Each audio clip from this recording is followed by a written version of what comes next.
आखिर हमारे देश की राजमाता यानी कि राष्ट्रपति अचानक से रोने क्यों लगे, वो भी इतने लोगों के सामने। दरअसल 2-3 दिन पहले यानी कि 22 जून को हमारे देश की राजमाता का जन्मदिन था और उसी मौके पर उत्तराखंड गए हुए थे दिव्यांग बच्चों से मिलने।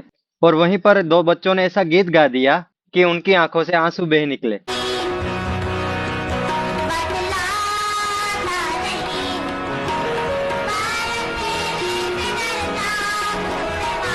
और भले ही वो हमारे देश के राष्ट्रपति है, लेकिन उससे भी पहले ये भी तो एक माँ है।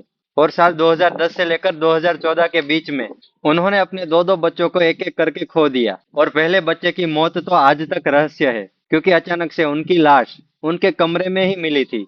कुछ दिन बाद छोटे बेटे की भी मौत हो गई रोड एक्सीडेंट में। और कुछ ही साल के बाद उनके पति भी इस दुनिया को छोड़कर अलविदा कहकर चले गए। और इन तीनों से पहले उनकी एक बेटी भी थी, वो भी मात्र 3 साल की उम्र में ही इन्हें छोड़कर इस दुनिया से चली गई। और इस इंसिडेंट से रिलेट करके जब यह गीत सुनकर रहा नहीं गया तो उनकी आंखों से आंसू बह निकले। लेकिन इतना सब कुछ होने के बाद भी इन्होंने कभी हार नहीं मानी। एक समय में तो हमारे झारखंड के गवर्नर तक रह चुके हैं। इसलिए ये हमारे लिए और हमारे पूरे देश के लिए शान की बात है। दोस्तों, कमेंट में आप भी द्रौपदी मुर्मू जी के लिए कुछ लिखिए। जय हिंद, जय भारत।